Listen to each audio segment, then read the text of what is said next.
el podcast de Arcángel Clam.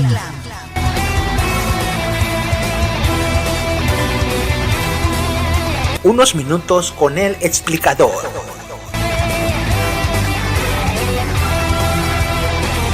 Temas de ciencia, tecnología e interés general para toda la comunidad hispanoparlante. Con el señor Enrique Ganem, el explicador.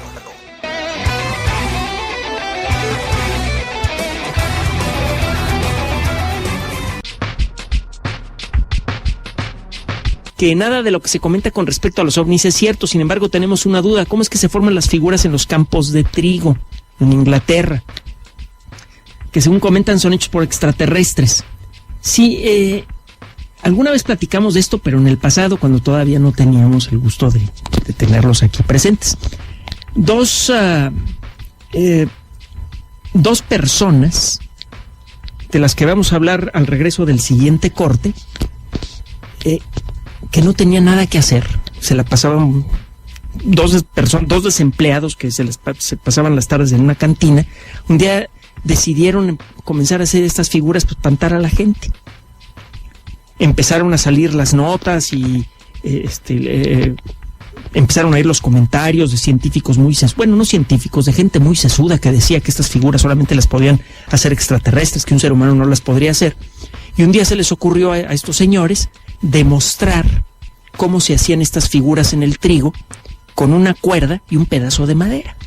Aún así, mucha gente no quiso creer en la demostración de estos señores, de Bower y Chorley, y siguen creyendo, años después, que esas figuras son hechas por extraterrestres. Los campos de trigo en Inglaterra, bueno, ya le platiqué en otra ocasión, pero pues ustedes que nos hacen el favor de seguirnos no lo sabían. Estos dibujos en el trigo se pueden hacer con mucha facilidad. Hay varias páginas electrónicas que describen cómo. La BBC hizo una investigación profunda sobre los famosos círculos en el trigo, y fueron ellos los que acabaron dando con estos señores Bower y Chorley, que, después de divertirse mucho viendo en la tele cómo salían grandes reportajes del descenso de ovnis y que habían dejado unas figuras raras en el trigo, acabaron confesándole a un reportero de la BBC que ellos eran los que hacían las cosas. Y no bastó con la confesión, pues no es suficiente. Sacaron sus bártulos, unos mecates y un pedazo de madera, y con eso hicieron una figura muy elaborada en el trigo, en un sembradío de trigo, y lo hicieron en un ratito. Les tomaba un par de horas hacer una figura muy compleja. Lo interesante de esta historia es que mucha gente escogió seguir creyendo que esos círculos eran de origen extraterrestre, a pesar de que los autores confesaron y demostraron que ese proceso era perfectamente terrestre, accesible a cualquier persona con un mecate, un pedazo de madera y 2 horas libres. No tiene nada de alta tecnología, por muy elaborados que se vean los dibujos. Este fenómeno se ha presentado a lo largo de la historia, inclusive con gente muy culta. Uno de los casos más notables es el de Sir Arthur Conan Doyle. Este nombre a lo mejor no le suena a usted, pero seguramente le sonará el nombre de su personaje más famoso, Sherlock Holmes.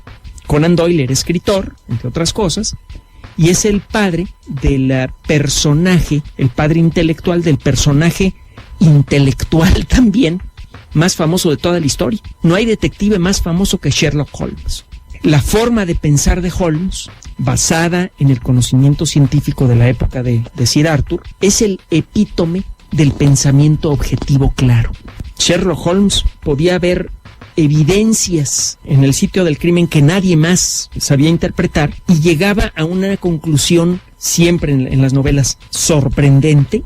De pronto encontraba que la persona más en apariencia inocente del mundo era el culpable, y además de la manera más incontrovertible. No solamente señalaba al culpable por inocente que pareciera, sino que además dejaba perfectamente en claro que solamente esa persona podía ser la responsable. Y si usted agarra y relee la novela, una vez que llega al final se da cuenta que todas las claves están en la novela, pero usted nunca se tomó la molestia de juntarlas para llegar a la única posible conclusión, que es a la que llega Sherlock Holmes. Holmes, el representante del pensamiento objetivo, del pensamiento lógico.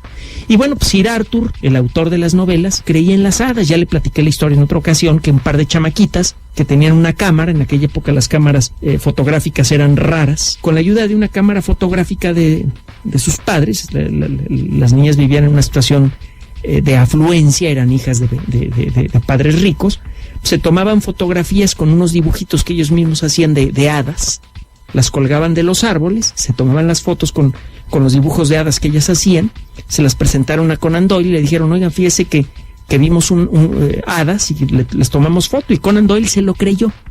Pero no es lo único. Esta historia ya se la había contado antes, la que le voy a contar ahora no se la había contado antes. Conan Doyle ya era famoso no solamente por sus novelas, sino por creer en los espíritus, en la vida después de la vida y en cosas de ese tipo. Y tuvo un encuentro muy interesante con Houdini, el mago. Houdini siempre quiso creer en la otra vida. Y por eso empezó a contratar médiums para tratar de contactar a su madre, que había muerto. Houdini era un tipo muy brillante y con una honestidad intelectual intachable, una honestidad difícil de encontrar. Él tenía ganas de creer que había vida después de la vida, pero no permitió que esas ganas de creer, esas ganas por creer en el otro mundo, obstaculizaran su capacidad de observación. Médium que contrataba para tratar de ponerse en contacto con su madre, muerta, médium que quedaba expuesto en ridículo. Houdini sabía cómo detectar toda clase de trucos, desde los más simples hasta los más elaborados, y para cuando Conan Doyle fue a visitar a Houdini, Houdini ya estaba desencantado. Centenares de médiums famosos habían pasado por sus manos y todos se habían acabado hechos pomada. Demostró que eran engaños o eran malas interpretaciones. Todas las historias de los médiums que se ponían en contacto con la gente en la otra vida. Bueno, pues llega Conan Doyle muy convencido a platicar con Houdini. Y Houdini le dijo, mire, el problema es que muchas veces acabamos viendo lo que queremos ver. Le voy a hacer un truco de magia. Es un truco. No le voy a decir cómo lo hago, porque yo vivo de hacer estos trucos. Yo vivo de presentarme en escenarios, hacer este tipo de trucos y que la gente se divierta. Voy a hacer un truco. Es un truco tonto. No hay magia involucrada. Pero usted no me lo va a creer. Ya les platicaré la historia del truco. Es una cosa muy sencilla de adivinar en qué palabras había pensado Conan Doyle. Es más, le dijo, ¿sabe qué? Sálgase de esta casa, váyase a la esquina, piense en una frase, la que usted quiera, y antes que llegue usted aquí, es más, piénsela en voz baja. Antes de que llegue usted aquí, yo voy a sacar una tabla Ouija, de esas que se supone sirven para entrar en contacto con los espíritus, y voy a adivinar la frase que está usted pensando.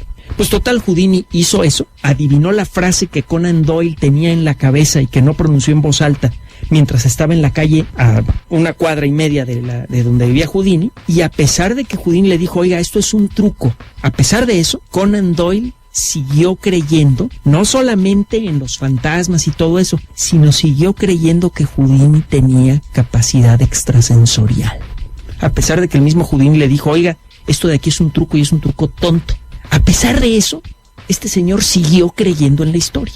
Así le pasa a la humanidad, con muchas cosas. Por ejemplo, con los círculos del maíz. Antes de irnos al último corte de este programa, lo invito a lo siguiente. Analice sus creencias de todo tipo. No estoy pidiéndole que analice cosas de religión, etcétera. Es cosa suya. Pero sus creencias políticas, sus creencias sociales, sus creencias culturales. ¿Y cuántas de estas creencias siguen con usted a pesar de ser arcaicas y a pesar de que hay evidencia en su contra? Analice sus valores personales. No caiga en la trampa de Conan Doyle.